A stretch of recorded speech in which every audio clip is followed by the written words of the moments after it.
গ্রামের নাম বীরপুর। এই গ্রামের মাঝখানে একটা বিশাল দিঘি আছে, নাম কালনাগিনী দিঘি। গ্রাম্য লোককথা অনুযায়ী এই দিঘির জল রাতে কখনো স্থির থাকে না, আর মাঝরাতে এখান থেকে অদ্ভুত সব শব্দ ভেসে আসে। সাগর নামের এক যুবক এই গ্রামে নতুন এসেছিল তার মামার বাড়িতে। সে শুনেছিল যে এই দিঘির পাড়ে একটা ভাঙা মন্দির আছে, যেখানে আগেকার দিনে এক তান্ত্রিক সাধনা করতেন। সাগরের স্বভাব ছিল একটু কৌতূহলী। এক মেঘলা রাতে সে ঠিক করল দিঘির পাড়ে গিয়ে দেখবে আসলে সেখানে কি ঘটে।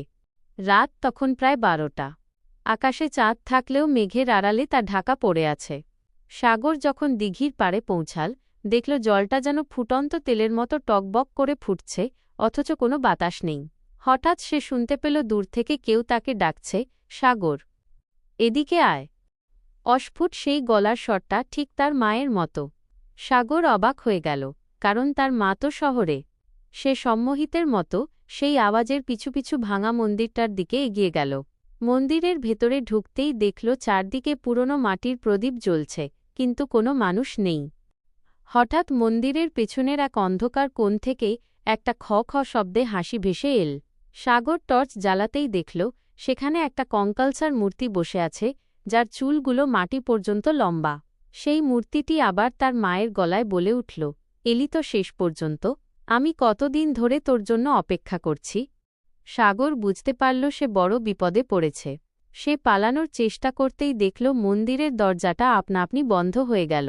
সেই মূর্তিটি ধীরে ধীরে উঠে দাঁড়াল, তার হাড়ের কড়কড় শব্দ পুরো ঘরে প্রতিধ্বনিত হতে লাগল।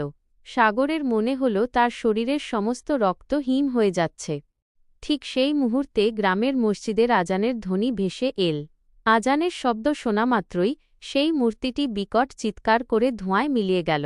সাগর কোনো মতে দরজা ধাক্কিয়ে বাইরে বেরিয়ে এসে দৌড়াতে শুরু করল। পরদিন সকালে গ্রামবাসীরা তাকে দিঘির পাড়ে অচৈতন্য অবস্থায় খুঁজে পায়। সেই থেকে সাগর আর কোনোদিন একা রাতে বাইরে বেরোয়নি। আজও বীরপুর গ্রামের মানুষ বলে, কালনাগিনী দিঘির ধারে সেই মন্দির থেকে নাকি আজও পরিচিত মানুষদের গলায় ডাক শোনা যায়, যারা সেই ডাকে সাড়া দেয় তারা আর কোনোদিন ফিরে আসে না।